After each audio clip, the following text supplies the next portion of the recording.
എങ്ങനെയുണ്ടായിരുന്നു കല്യാണം? അടിപൊളിയാണ്. പക്ഷെ കഴിഞ്ഞ ദിവസം ഒരു ചടങ്ങ് പറഞ്ഞിട്ടുണ്ടായിരുന്നു, അത് നടന്നില്ല. അയ്യോ, ഞാൻ ഭയങ്കര കരച്ചിലായിരുന്നു. ഞാൻ ബാക്കിൽ നിങ്ങളുടെയൊക്കെ ക്യാമറ കണ്ടെങ്കിൽ അഭിക്കറിയാം, ഇവിടെ അന്നേക്കറിയാം. ഞാൻ ഭയങ്കര കരച്ചിലായിരുന്നു. കാരണം എൻ്റെ ബെസ്റ്റ് ഫ്രണ്ട്. അപ്പം ഞാൻ ഭയങ്കര ഇമോഷണൽ ആവും. ഇവിടെ അപ്പത്തെ ഞാൻ നല്ല കരച്ചിലായിരുന്നു. പക്ഷെ നിങ്ങളെ കാണാതെ ശ്രദ്ധിച്ചു. ശരിയാണോ ബ്രോ? അല്ല ശരിയാണോ? ശരി അല്ലേ? ശരിയല്ലേ? എന്താണ് എന്താണ് നിങ്ങൾ അബീന്റെ അടുത്ത് ചോദിച്ചു. നല്ല ഫുഡാണ്, നല്ല പായസമായിരുന്നു. നിങ്ങൾ കഴിച്ചില്ല അല്ലേ? ഇല്ലെന്നേ. പായസം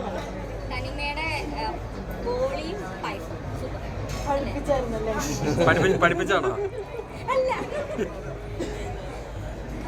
എന്തെങ്കിലും ഉണ്ടോ? എന്റെ പാതിയിൽ എന്തിനാ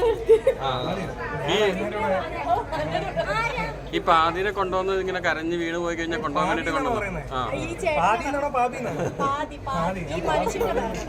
എന്തിനാ കൊണ്ടുവന്നേന്നാ? അല്ല, അവൻ ഐശ്വര്യ കല്യാണം വിളിച്ചിട്ടുണ്ടോ? ഐശ്വര്യ കാണാൻ വന്നത്. ഞങ്ങൾ സെപ്പറേറ്റ് ആവുന്നത്. അപ്പൊ ഞാൻ കണ്ടപ്പോ ഹായ്,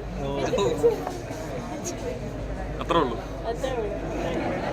നിങ്ങൾക്ക് എനിക്ക് ഇഷ്ട ചോദ്യം ഉണ്ടാവുകയാണല്ലോ. പഠിച്ചില്ല. കല്യാണത്തിന്റെ ഒരുക്കങ്ങളൊക്കെ തുടങ്ങിയോ? ഇല്ല ഏട്ടാ, ഇവളുടെ കല്യാണം കഴിഞ്ഞിട്ട് വേണം ഞങ്ങൾ തുടങ്ങാൻ സാധിക്കും. തുടങ്ങിയോ? നീ തുടങ്ങിയോ? ഓക്കെ. എങ്ങനെയുണ്ടായിരുന്നു? എന്റെ പുതിയ പടം റിലീസിംഗ് ആണ്. കനകരാജ്യം ഈ വരുന്ന ജൂലൈ 5-ാം തീയതി. എല്ലാരും കാണണം.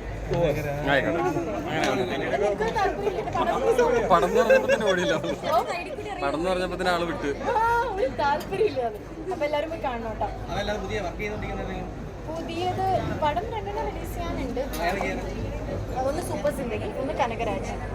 പിന്നെ ഒരു പടം ഡീറ്റെയിൽ പിന്നെ പറയാം. അതാണ് നല്ലത്. അല്ല, എന്നിട്ട് പറഞ്ഞിട്ട് റിലീസ് ആയില്ലെങ്കിൽ നടക്കരുത്. എങ്ങനെയുണ്ട് കല്യാണമൊക്കെ? എങ്ങനെയുണ്ടായിരുന്നു? ഹലോ, നിന്നോട് എങ്ങനെയുണ്ടായിരുന്നു കല്യാണമൊക്കെ? കല്യാണം അടിപൊളിയായിരുന്നു. സദ്യയൊക്കെ അടിപൊളിയായിരുന്നു.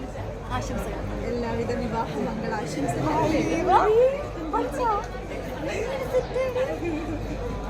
സുമേഷ് ഏട്ടാ, ഐശ്വര്യമായിട്ടുള്ള സൗഹൃദമൊക്കെ സ്റ്റാർട്ട് ചെയ്യണമെങ്കിൽ സുമേഷ് ഏട്ടാ ഇവര് വിളിക്കുന്നു. വാ, എന്തായാലും അവർക്ക് നല്ലൊരു ഭാവി. ഇറങ്ങിക്കോട്ടെ. നമ്മളിനി കുറേ നേരം നിങ്ങൾ കാണേണ്ടി വരും. നമ്മൾ വൈകുന്നേരം വരെയുണ്ട്. നാളെ ഉണ്ട്. അത് നേരെ തിരിച്ചാണ്. നേരെ തിരിച്ച് ചിന്തിച്ചാൽ ഞങ്ങളെ കുറെ നേരം കണ്ടുവരും. ഞങ്ങൾ പോകില്ല. എല്ലാവരും ഇപ്പൊ കണ്ടുവരില്ല. പുതിയ കുറച്ച് ആൾക്കാർ ഫീൽഡിൽ വന്നിട്ടുണ്ടല്ലേ? മാസ്ക് ഇട്ടിട്ടുണ്ടാവും. ഞാൻ പോട്ടെ.